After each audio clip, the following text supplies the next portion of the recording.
It's Purple Daily on Score North and ScoreNorth.com. Purple Daily, presented by Surly Brewing Company. Wins, are, I normally move on from those pretty quick and tend to not, have too many warm and fuzzy feelings after a win. It's on to the next.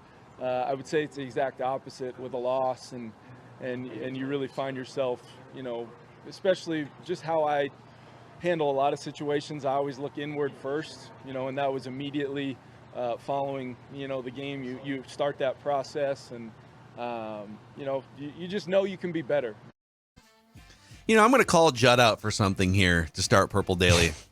I'm going to call your ass to the carpet here, Judd. All right? Let's hear it.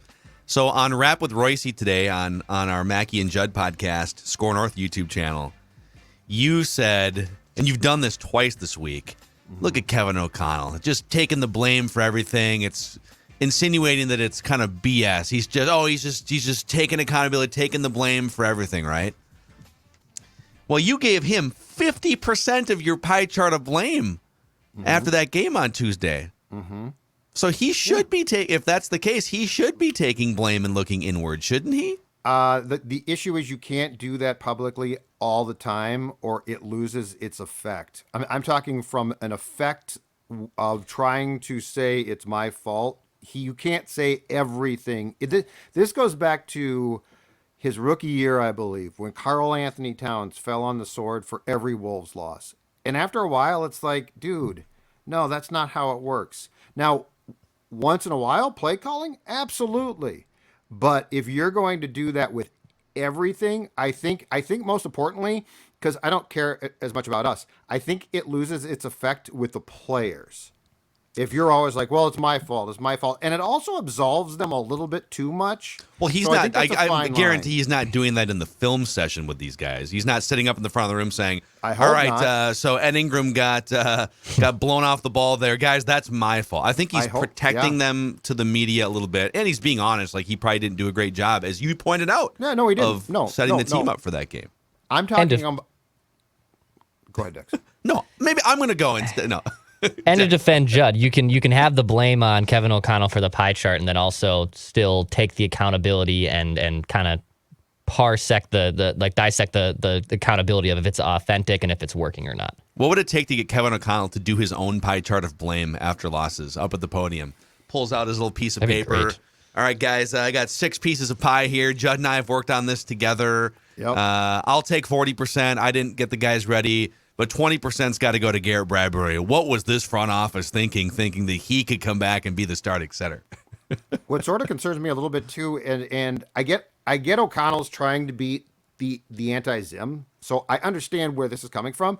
What sort of concerns me a little bit too, though, is I think we all can agree that in a lot of situations when things go wrong, Kirk looks to avoid blame as much as possible. And again, yesterday, like, there was a lot of, we got to do this. And like, there's never because, each pick has its own story. And I had one bad pick. It's like, no, dude, you threw 3 picks. But anyway, I don't want to absolve Kirk consistently, because I think it creates a comfort of being absolved. Like, that's the tough thing about these jobs, is you got to walk a line of, yes, you don't want to crap on your players, and you don't want to blame them for everything, which it felt like Mike started to do, but you also need to hold them accountable, and you also need to know which ones need to be held accountable so that they don't feel this, well, it's not going to be my fault. That's where it's tough. I love his style of leadership to this point, and I think the most telling thing will be, how do they bounce back in the next game, a tough game against the Lions. Agreed. After what happened on a short week as well. By the way, this is Purple Daily, Daily Vikings Entertainment. We just want the Vikings to win a Super Bowl before we die. And the show is presented by our friends at TCL. No matter what you watch, TCL has award-winning TVs for any budget, any space, all with stunning picture quality. And TCL makes more than just TVs. They offer mobile products, audio devices, home appliances. TCL bringing you joy and simplicity through innovative technology. We will get to our State of the Vikings offense episode here, as we do every single Thursday. But, man, we saw so many people in that first home game sending us pictures inside the stadium of their Before I Die can from Surly. Mm-hmm. It's really cool just to see our show's motto on a beer can, Surly, thank you, inside US Bank Stadium. Just kind of a cool thing for us to see you guys with those cans. Absolutely, and there will be another chance on Sunday to enjoy the Before I Die beer. Here's the best part, though. So Surly has multiple beers available in the stadium, because I also saw a couple of folks in the, I believe it was Upper Deck, who couldn't find Before I Die, and they're like, but I found a Logic Bomb. That's right. Surly has an answer, just like a great coach. Surly has an answer for every type of beer drinker and taste, and that's what makes Surly Brewing so damn effective. A freaking men. Thank you. All right, so every Thursday during the season, we just do a deep dive into the Vikings offense. And I bring to you guys a handful of categories or interesting statistics, and we kind of make our way through each of them. And this one is a little bit of a follow-up on the Week 1 State of the Offense address and some of the themes we've been talking about throughout the offseason. So I personally believe, and trust me, I am an expert having played 8th grade football, but have watched a lot of football and commented on a lot of football in my life. I believe the best offenses in the NFL have 3 specific things in common. There's other things too, but to be a great offense, you got to be great on third down. You got to be really good in the face of pressure. You can't just, oh my God, they're getting pressure. What do we do, right? Like, you're going to face pressure in NFL games. And then number 3, they don't take a lot of penalties. You can't take 3 offensive holding penalties and 2 false starts and still expect to chunk yardage and put yourself in a good position on third down. Now, there have been a lot of offenses in NFL history that can take penalties, and they're just so good that it doesn't matter. Right. They can, like the Buffalo Bills were kind of mid-pack in penalties taken last year, but, it's 3rd and 12, whatever. We have Josh Allen and Stephon Diggs. They just make up for it. But in general, great on third down, great against pressure, and don't shoot yourself in the foot with a lot of penalties. So those are the 3 categories I'd love to run through here after the first 2 weeks and kind of see, all right, where are the Vikings in these 3 categories? Now, for some context, the 2021 Super Bowl winning Rams that Kevin O'Connell came from, in those 3 categories last year, they had the fewest false start and holding penalties in the league. So they were basically number 1 in those offensive penalty categories. They had the 2nd highest yards per attempt when facing pressure in their passing game. They did throw quite a few interceptions, but didn't prevent them from winning a Super Bowl. But when they were completing passes, it was chunked down the field against pressure. Yep. And then they were 7th in third down conversion rate. The Buffalo Bills last year, another gold standard offense in the NFL. So despite they were kind of mid-pack in penalties, but because they were 3rd highest in third down conversion rate and by far league leading 16 touchdown passes when facing pressure, they were able to overcome some things. So let's start with the first one. Let's start with the good news. Penalties through the first couple weeks here. So the Vikings took, I think it was like the 2nd or 3rd most false start and offensive holding penalties in the league last year. So far through 2 games, they've only taken 1 false start and 0 offensive holding. So they're just, it's early, but there seems to be a little bit more discipline with the jumps, a little bit more discipline. Now, I would recommend there's a couple times in that Philadelphia game you might want to hold somebody. Hope you don't get caught when there's a jailbreak in the second half. But I would say that is the good news, that this team through 2 games has been much more disciplined with these offensive penalties, false starts and holdings, than last year's team was. Yeah, because they took what against the Bengals in their opener last year? I think the first play from scrimmage, C.J. Ham flinched and got called for a There were false 3 start. on the first drive, I think. Yes. But you know what, too? I think that this is a product of the fact that the offense, while certainly not perfect and a work in progress, is going to be flat out more disciplined, right? Because you're not going to have it. It never felt like that offense, especially in 2021, had a lot of discipline to it. And certainly once you got through the scripted plays, it seemed to get worse. So I do think that O'Connell has established at least a discipline and false starts. Look, I mean, it shouldn't be hard to avoid them. Like that's one That's just not professional. Holds are a little bit more arbitrary. But yeah, I'm not surprised that one of the first things that O'Connell probably has preached about and can get across is, you know what, guys, don't be jumping. Yeah. And some of this, again, I remember back to that Bengals game you referenced. And on the next day's show, I said, some of that's on the quarterback, man. You're the one that's calling the play. You're the one that's giving the snap count, and you're the one that's delivering the cadence at the line of scrimmage. Right. So yeah. If it happens once, whatever. If it happens like 3 times in the first few plays, what is happening there? Someone's got to lead in that situation. But anyways, nothing's ever Kirk's fault. Let's get to the second category here, because this is where the bad news comes in. These are where the correctable things start to surface, okay? All right. Third down success. Now, third down in the NFL, the average third down in the NFL is like 3rd and 7-ish, 3rd and 6.5, 3rd and 7-ish. Sure. So largely situations where the opposing team knows you're going to pass and you still have to convert a first down. That's the chess match. It's 3rd and 5, it's 3rd and 8, it's 3rd and 10, it's 3rd and 3. You're probably passing on third down more often than not, and the opposing team knows you're probably passing. So how can you still gain yards and convert the third down when they know you're going to pass? Well, the Vikings so far this year are converting only 32% of their third downs. That's in the bottom 7 in the NFL so far. It's down from their 36% rate last year. So they've been worse on third down so far this year than last year. So 32%. The best teams convert 50-ish%. So they're way off the mark last year, way off the mark so far this year. And that sent me down a wormhole. I was kind of curious because one of my biggest criticisms of Kirk is when the opposing team knows he has to pass, it's harder for him. You don't always get your first read. You don't always because they might have it covered in some way, right? Sure. You're not as mobile, so you can't get away from pressure. So Kirk Cousins' offenses, Minnesota and Washington, where have they ranked on third down conversions? Mm-hmm. The last 6 years, they've been atrocious. 23rd, 25th, 17th, 9th under Kevin Stefanski, 26th and 31st. If you go back to 2015 and 16, his first 2 years in the league, those Washington offenses were 5th and 5th in third down conversion rate. Why is that, you might ask? I mean, by Brian Windhorst.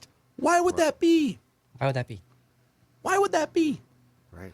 Now, Well, in 2015 and 16, the offensive coordinator for the Washington Redskins at the time, now Commanders, was Sean McVay.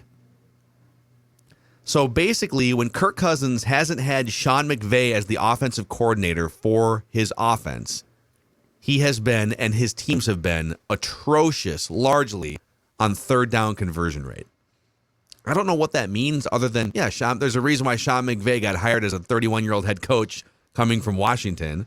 Right. And this tends to fit sort of the eye test. And people are going to, but look at the coordinators he's had. And, Mike Zimmer was a defensive-minded coach and offensive line, and there's all these things. But at the end of the day, third down conversion is more about the quarterback making a play than all of the other things around that guy. And if you need all the other things around you to be perfect, it goes back to, all right, what are we paying you for here? So he have to be better on third downs. And it's a running theme for years and years with Kirk Cousins offenses.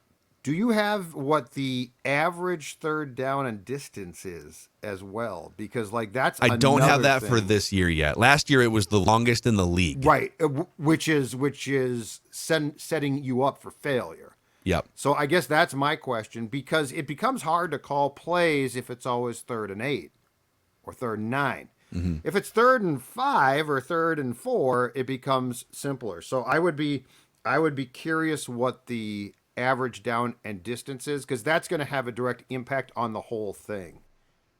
Where you could run, but if it's 3rd and 8, you got to pass. Yep. And I don't have that for today's show, but sure. I will keep an eye on that for the season. And it was a major problem last year in that first and second down, whether it was because of penalties or just conservative play calling, getting stuffed on a 2nd and 10, and now it's 3rd and 9. The Vikings had the longest yards to go on third down last year. But because they haven't really taken penalties, I don't know that. I mean, I'm not saying that they're sitting 3rd and 4 every time. Right. But I don't think that's as much of a problem as it was a year ago. But I will find that data for a future Purple Daily episode. I'm just curious. But I guess just generally, what do you think about this? That Kirk Cousins' offenses are bad on 3rd down? Oh, it's the least surprising thing in the world to me. Again, when the pressure gets dialed up, he usually, in my opinion, regresses. And so, yeah, if he's consistently facing a 3rd and 7, 3rd and 8, where he has to pass, I don't think that puts him in a position, because then he's going to feel the pressure. Like, I mean, that's what happened again on Monday, second half. You know, we've talked about this all week. You go back and watch that game. The Philadelphia Eagles were several times attempting to give that game back. Mm-hmm. Like, they were literally inviting, hey, Vikings, you sure you don't want to stick around here? Here's 7 points here, and here's 3 points there. And the Vikings are like, whoa, man, no way. And so I think if you look at Kirk from a statistical standpoint of is there pressure there, you'll find that the statistical package of plays that would be considered higher pressure are probably plays in which, for the most part, he does not succeed. It's why the Saints, the big play to Thielen in the playoff game against the Saints stands out. Because that was one play in this guy's career, which, by the way, now is, 8+ years in, as a starter. It's one play that you keep going back to because it's so rare. Like, can you imagine, and again, Kirk is not these guys, but can you imagine, like, if one play stood out from the best QBs where you consistently kept going back to it? Like, there's an array of it gets plays. Lost. Yeah, exactly, because there's a resume of plays. Yeah. So that statistic in and of itself does not surprise me. Yeah.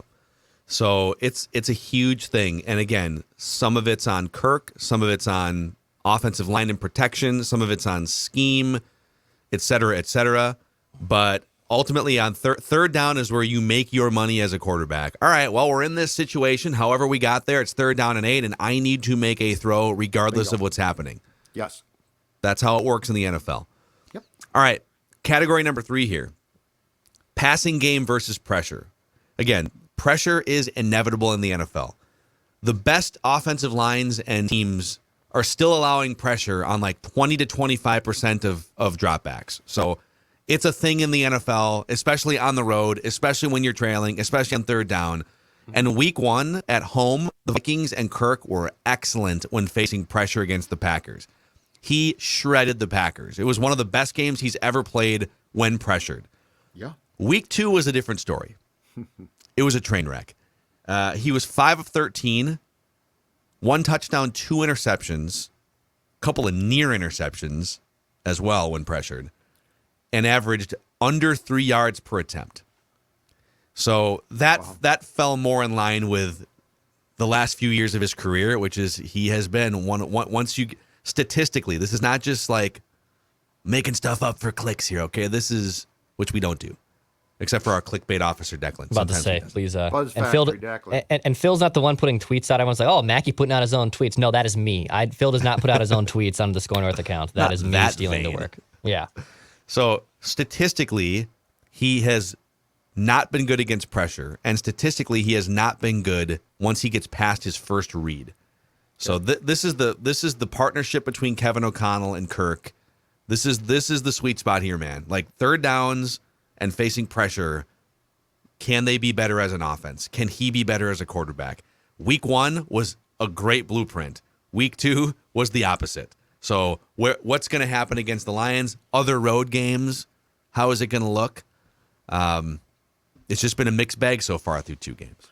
So I guess my question off the last thing is this. What is and this starts with O'Connell, and certainly it involves Kirk. What is the adjustment now?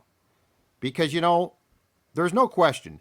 The Eagles on both sides of the football saw things on film and said, oh, we know how to disrupt that or stop that. So I guess my question is for this game, and Detroit likes to bring pressure. Like, they will bring pressure. What is the adjustment to now give the Lions at least slightly different look at times to keep them off balance when pressure is coming from Detroit. Yeah. And then I have a fourth bonus category for you guys here when it comes to great offenses and how they operate. Beautiful. And this category is getting the ball to your best weapons, which unless you have, and I will say specifically in the passing game. So let's take away handoffs for a second here. This is just in the passing game, getting the ball to your best weapons. Now, there are some teams like Kansas City that have an amazing Hall of Fame pass-catching tight end like Travis Kelce, or, San Francisco with George Kittle when he's healthy, etc. So there are definitely some tight ends out there. The Vikings, all due respect to our guy, Johnny Mundt, they don't really have an explosive pass-catching tight end. They don't have a Gronk or a Travis Kelce. So in the absence of having that tight end, your goal should be to get the ball to your explosive wide receivers. So for some context here, I'll use the Rams last year again. 72% of Matthew Stafford's passes went to wide receivers last year. Okay. The Buffalo Bills, I'll use them again. 71% of Josh Allen's passes went to wide receivers last year. The Vikings last year, under Mike Zimmer, Kubiak, 60% of throws went to wide receivers. So again, we're talking 72, 71 for some of these top offenses, 60% to wide receivers last year. Okay, all right, got it. Let's get the ball to Thielen, get the ball to Jefferson, get the ball to KJ Osborne. Well, so far this year, it's 55%. 55% of targets have gone to wide receivers for the Vikings, which means 45% of their passing targets have gone to running backs, tight ends, and the one to CJ Ham. And I don't think that those players are explosive enough. Maybe Dalvin Cook here and there, but the other players in that grouping aren't explosive enough to be getting 45% of your targets. So again, some of this is probably schematics. Some of it's things that the defense is just forcing you into. Yep. Some of it's the quarterback making decisions to go away from top weapons. KJ Osborne's done nothing really so far this year, right? Thielen, took until garbage time. So that is something that needs to bump up. The Vikings, without a great pass-catching tight end, probably need to go from 55 to 70% targets to wide receivers ASAP. What do you guys think? So I think that this goes back to a conversation that we had as the regular season was approaching. Offensively, so there are some Kirk things I've seen good in week 1 and concerning in week 2. But remember, I don't think these guys were lying when they said that this system introduced a lot of very complex things. And so I think, in fairness to the entire offense, and this is not excusing completely falling apart, in my opinion, in the second half against Philadelphia, but I think this is going to take some time. So, am I really putting weight on Thielen's lack of activity through 2 games? Not yet. Now, if we're 5 or 6 games in and he's still not seeing the football, that changes things. Do I think that there needs to be a bit more, if not far more, dedication to getting the ball in some way, shape, or form more consistently to Dalvin Cook? Absolutely. But I don't think anybody was kidding when they talked about, and you could see this in training camp practices too, that this was going to be a work in progress. So I think the first month or so, it's going to be trial and error. It's going to be some mistakes. And I'm not going to start to really try and pick apart what's going wrong with the scheme itself until we're at least a month plus in. That doesn't mean that I don't want to see more from certain players, if that makes sense. But schematically, I think that there's a lot of things that O'Connell brought from the Rams system that are probably get into the difficulty of X's and O's, and it becoming more second nature to run the plays absolutely correctly. Yes. And potentially fire on all cylinders. So I'm not concerned yet.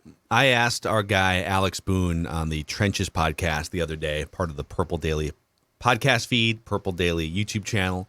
Love it. I said, realistically, it was too much to expect this thing to just look the way that it's supposed to look after 2 games. I said, how many weeks until this offense should look the way it's supposed to look? He said 4 or 5. Yep. he said if they're not clicking on all cylinders by like the fourth or fifth game, then something's off, or there are components that are wrong. So, but that's coming up quick, man. This is week 3, and then you got the London and then Bears games in that 4 to 5 week range. So, if basically what Booney is saying is, if by the time that Saints game in London rolls around, or the Bears game the week after, and that's a weird travel situation, so there might be other variables. But if your offense isn't looking a little bit more clean and smooth on a regular basis, then time to dig a little deeper. If you can't match the Dolphins by that game, you're just flat out in a ton of trouble. That's the game where it's go time. I think you can beat the Bears by showing up and taking the game seriously. I think the Dolphins game is where if it's still like, whoa, this offense, well, we don't, the Dolphins are going to score points. And that becomes a game where you have to match them, which look, Monday that fell woefully short. But I think by the Dolphins game, it's very fair to expect this offense to be operating extremely efficiently. It's clearly not there yet. By the way, on the defensive side, we'll get to, maybe we can throw this into the bin that is what are people saying about the Vikings, because Ed Donatel is saying some really interesting things about what happened on Monday night. Okay. But before we get to what are people saying about the Vikings, that breakdown of the Vikings' current offensive problems presented by our friends at Underdog Fantasy. Declan Goff. Yes, Underdog Fantasy, the Underdog Fantasy app. So it is Thursday night football this evening against the Steelers. Who do we got? Steelers and Browns. And yes. Dex Tweets had a pretty rough week of it, a rough go of it, Underdog Fantasy. Here's also the good part, though, about having a rough week.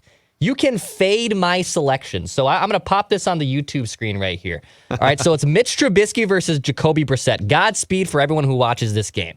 But I put the higher on the rushing yards at 12.5 for both of these quarterbacks. I think both of them can get 13 yards rushing because God knows they can't really pass the ball down the field too well. So you can make these picks with me, or you can fade these picks. The link is in the bio. You can either make money with me, or you can make money against me because I'm sometimes an idiot. Underdog Fantasy. Download the Underdog Fantasy app, promo code SCORE, SKOR. They'll match your first deposit up to $100. Underdog Fantasy and the Underdog Fantasy app. It's a great way to do it. If you think we're idiots, why don't you put your money where your mouth is? I might do that tonight. Fade Declan. I played along with him last time. It didn't work out so well for me. Speaking of fading, the weight has faded off Judd's body over the past 12 months or so. It's crazy. That is true. That's true. And that, of course, as I've been talking about for months now, thanks to our friends at Livia Weight Control Centers, down 40 pounds, keeping that weight off, which is the most important thing. Dawn joined. She's down 16 plus pounds. And look, it works. It works as a really, really, in my opinion, easy way to lose the weight. And then again, the most important thing is to keep the weight off. If you join now, you'll receive 8 weeks for free. And the new Flex program lets you enjoy the foods you love. That includes, fruit, pasta, and bread.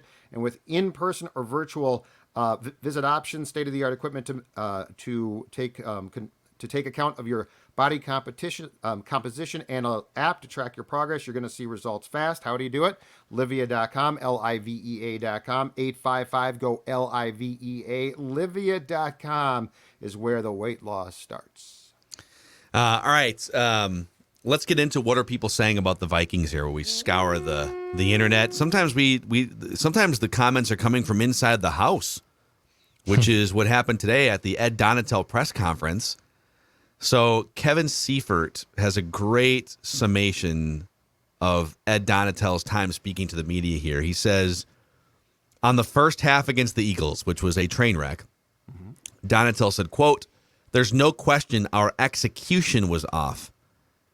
Seifert then asked Donatel about the scheme he used, which led to 24 points and 347 yards allowed by halftime. And Donatel disputed that he played only a shell defense, calling the term overused. So he's saying he's defending his scheme and saying the execution was off. Donatel added that cornerback Cam Dantzler, quote, misread what was in front of him on the coverage bust that led to a 53-yard touchdown pass on Monday night. And then Caleb Evans replaced Dantzler late. No starting lineup change is expected. Dantzler's going to be back as the starter, but that 53-yard touchdown pass. So Bynum chose to bite on a tight end underneath route, leaving Dantzler alone. And Dantzler, I think, I'd have to go watch the play again, Dantzler maybe thought that Bynum was going to be behind him on that play.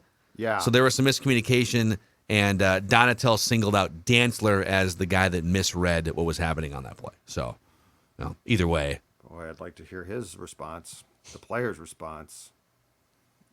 I think Dantzler's not shy about giving his response sometimes. I think you're exactly right about that, but I would love to. I would love to know more about that play, the design, and if the player agrees that, yeah, you know what, the scheme was fantastic, the execution was that's interesting. So Seifert puts one more bow on this and says, to sum it all up, Donatel considered the first half of Monday night's game to be an issue of execution, not scheme and game plan.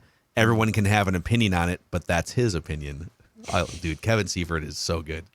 Oh, it's great to have him. Oh, man, he's back on that beat. ESPN.com. You want to read his stuff. Fantastic. So, all right.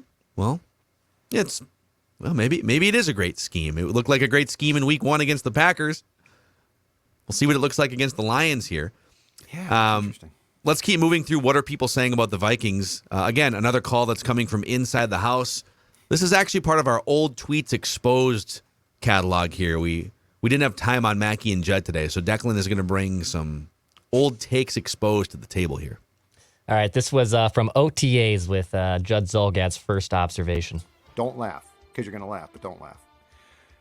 Don't sleep early in the season on Johnny Mundt, tight end from the Rams. Johnny Mundt. That worries me. Okay, but here's why. I don't want to worry you. I don't want to worry you, and I don't want to say that this is a long-term thing. But let me explain myself very quickly here. Don't sleep on the fact that Johnny Mundt knows this scheme, and it's clear inside and out. He is going right now at full speed where and this is not a criticism. Again, I want to make it very clear. This is not Vikings hating. But it's very clear that there's lots of guys that are like, their head is swimming. They're trying to learn, right? Johnny Mundt's learned this whole thing.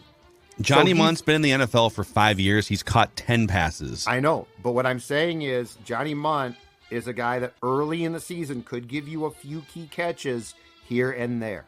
I'm not saying he's going to become a star. I'm just saying the fact that he knows the system could be an early season asset. I should get a point for that. I should get a write that down point for that. Good for you. Wow. Thanks, Dex. That analysis. You're welcome. Spot on. It legitimately was. And you nailed it down to the, hey, I'm not saying he's going to be a massive piece, but he could get you a few key catches early, which is exactly what he has done so far. Yep. So Johnny Mundt, and by the way, I was wrong. I apologize for doubting Judd's observations at training camp, which were spot on, and for doubting Johnny Mundt. Johnny Mundt, this is year 6 in the NFL. He is already through 2 weeks set a career high in receptions for a season. And he is 8 off his career high in yards. His previous best season was 2020 with the Rams. He caught 4 passes for 53 yards and 1 first down in that game. Or in that season, I should say. 8 yards could come on Sunday against the Lions, couldn't it, gentlemen? Oh, I think it will, and I think it'll be a touchdown, as I already predicted this week. And yeah, now you're on. Yeah, no. Now he's on the train. Yeah. Mackie, get off the Mundt bandwagon. You weren't on when it mattered. Now you can't get on. Oh, that's amazing. All right, congrats to Judd there for nailing that one. That was a great find, Dex. I love that stuff. All right, what are people saying about the Vikings? Let's go to theringer.com, where their weekly quarterback rankings have been updated. Now, I believe favorite. They moved Kirk. They had Kirk at like 15 or 16 in week 1. Mm-hmm. And then they got really excited, as everyone did, after the first game. You can see where he goes if you go by above their name. I believe there's a little graph. So I think he went up to 12 or 13. 13, yeah. He went from 15 to 13 after the first game. Mm-hmm. And now they bumped him back down to 15 after the debacle performance. I think the breakdown here is more. It's like the breakdown from the beginning of the season. So I'm not going to read you that, but they've got him now, and you can. This is the debate here. So I'll read the ones that are above him. By the way, they have Jalen Hurts behind Kirk at 16th, but he's risen. He's what he was from 21st to 16th. Mm-hmm. I think I'm taking Jalen Hurts. I'll take the mobility and whatnot. But above Kirk, they now have Matt Ryan, 14.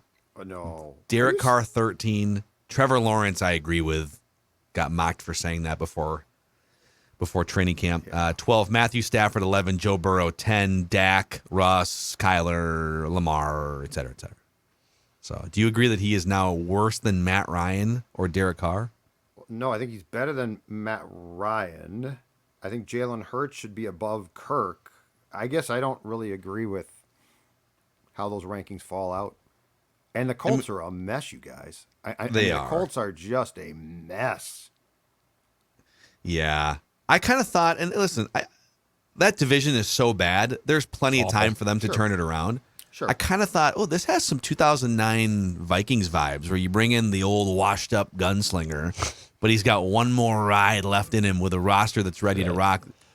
Yeah. But I don't know, man. It looks pretty ugly.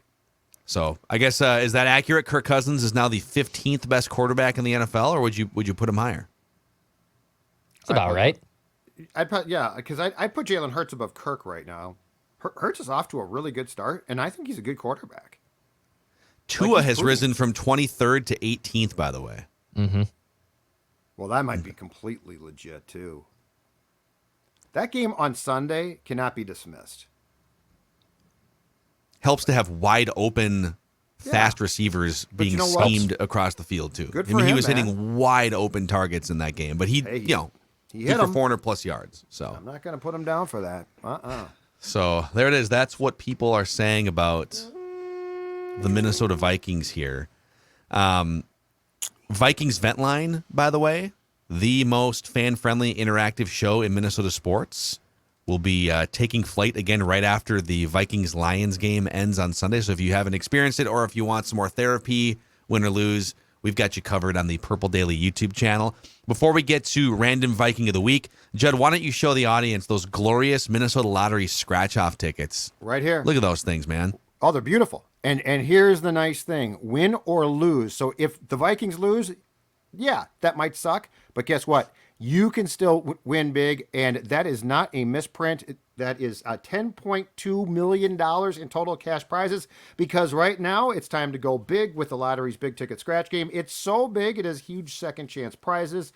The lottery, just say I'm in. You must be 18 or older to go big. But again, it can make a Vikings loss. It can soothe the pain just a little bit if you can win some cash with this Viking scratch game. I want to see the Vikings rain passes down on Justin Jefferson's head this Sunday, like hail coming from the top of U.S. Bank Stadium. Wow. Might cause some damage, but there's a place to call if it does cause damage. Hey, Man Campbell, if Justin Jefferson and Adam Thielen and KJ Osborne are running up and down your defense, you might want to call our friends at Hail Ace. Our guy Adam in South St. Paul with Hail Ace. He fixes automotive hail damage. We got some hail even this week in the eastern suburbs.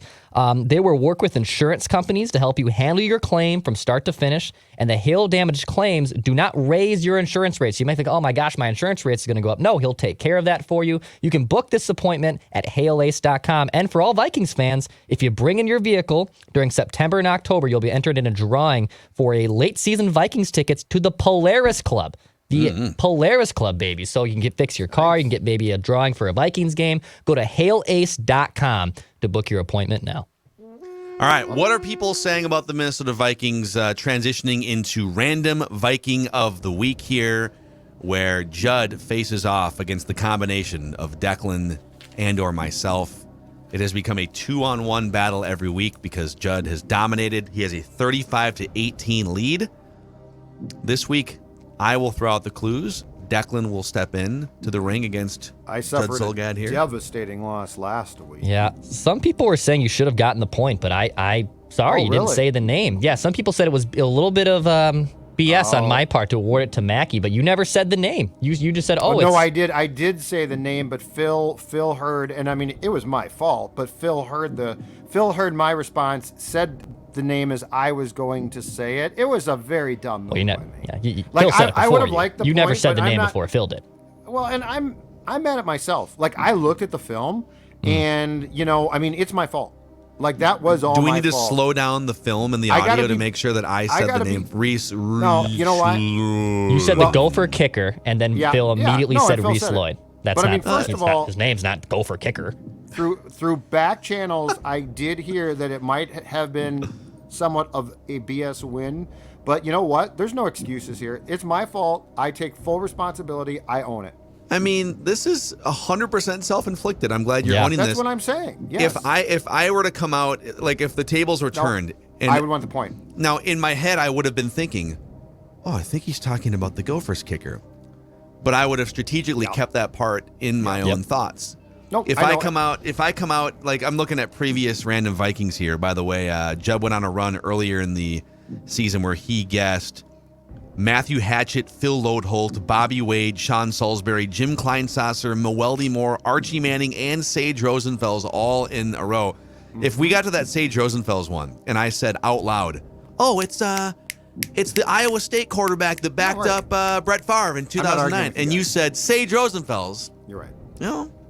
No, I'm blaming myself. I'm blaming myself. It was self-inflicted. It was absolutely stupid. And I'm going to tell you right now, it partially had to do with the fact that the previous night, I had a lot of surly. And I wasn't thinking clearly. And oh man, it's ironic that a beer named Logic Bomb, in my opinion, caused me to do something illogical. So I hope to be better this week. amazing. All right, Not, it's just stupid. let's get to the game here. So I'm going to throw out a series of clues. You guys get up to 3 incorrect guesses before you are eliminated. You can ask me questions, but I can refuse to answer them if I want. This Random Viking of the Week hails originally from Cincinnati, Ohio. This Random Viking of the Week played college football in the Big Ten. Oh, Big Ten. You got it? No, because I was going to guess a former Viking tight end who is from Cincinnati, I believe. But Wow, Judd had a guess ready to rock. But it's not a Big Ten player. It's a Fighting Irish player that I was going to guess. So I wouldn't be right. This Random Viking of the Week. Let's see here. This Random Viking of the Week. I'm going to get you this clue. This is a great clue. In a 2020 episode of Catfish, the TV show, the host discovered that the catfish they are tracking down in the episode used this Random Viking of the Week's photos on a fake Instagram account. Oh, Declan might get this now. I love Catfish. It's a great show, man. I did not know. I have not seen this episode, but So that he is used amazing. this guy's photos? Yes. So somebody launched a fake Instagram account with this Random Viking of the Week's photos to try and like hook up with girls. I got you. I don't know the show as well. Don loved it. This Random Viking of the Week made $14 million playing football.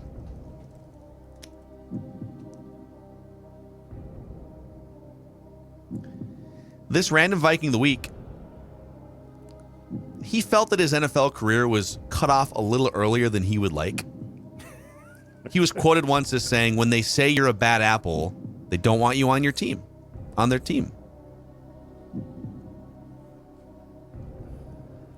This Random Viking of the Week was a 2-sport athlete. That's not surprising, I guess. So, wait, a 2-sport athlete in college or just He played 2 sports for money.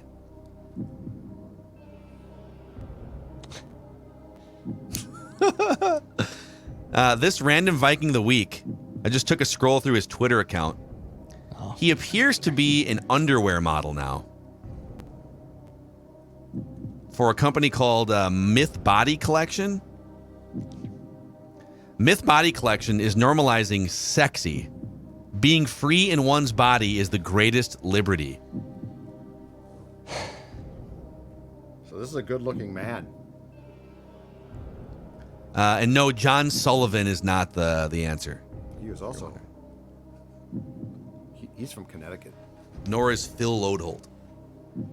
Yeah, this has to be a skill position guy. Well, this Random Viking of the Week ran a 4.8 40-yard dash in college. 4.8. A 4.8. That's not that fast.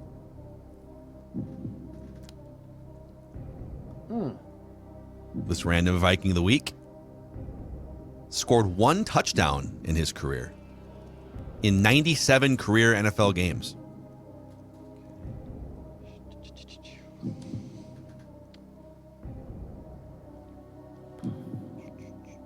Boy, one of the photos on this Myth Body collection that he retweeted is definitely just a close-up shot of his mid-region in a pair of underwear. Definitely below the belly button and well above the kneecaps. Zoomed in. That is the photo. Red underwear. Alrighty. Okay, so 1 touchdown in 97 games.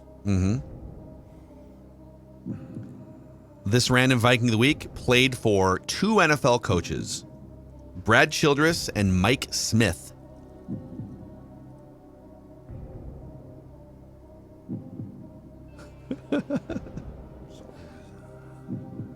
Ray And Edwards. We have a guess. And it is correct. Oh, nice. Nice.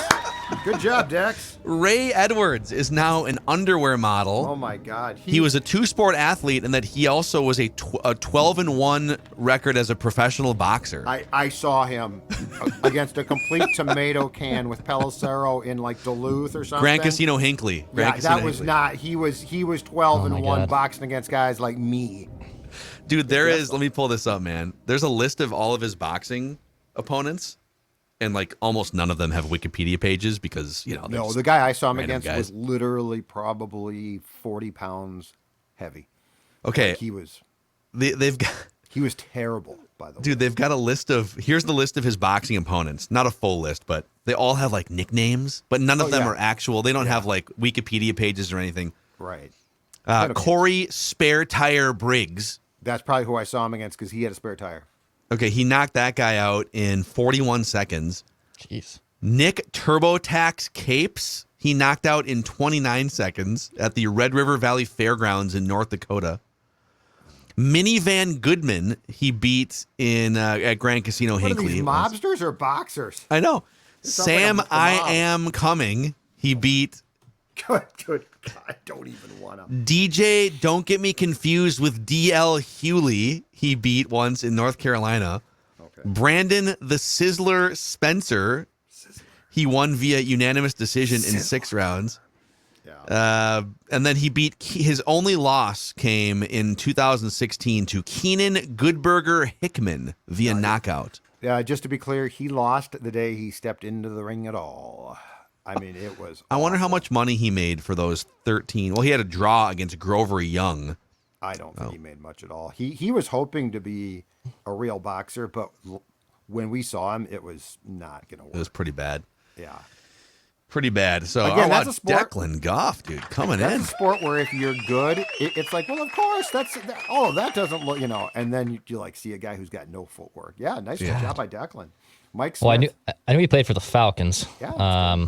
God, he signed a 5-year, $30 million contract and was cut after a season and a half. That's why you got to look at the guarantee on those contracts. Yeah. So. But I think he was 11 mil guaranteed. Pain. Mm. Anyway. So that's two. Nice. That's called a winning streak, right? We got two wins in a row over this Judd one, here. Let's be very clear. This one was far more legit than yours last week, Phil. I took a college class with Reese Lloyd once. I know more about Reese Lloyd than you ever will. I had the answer, and I gave it to you now. But Declan deserves a round of applause because that's a heck of a win. Nice job, Dex. Yeah. Thank you. Nice job out there. All right, that's your Purple Daily Vikings entertainment for today. Don't forget to check out our friends Jesse and Thor on the Before We Die podcast, Purple Daily podcast feed, and the Purple Daily YouTube channel, and also Vikings Vent Line again right after Vikings and Lions this Sunday. We'll see you guys tomorrow for a little Feedback Friday.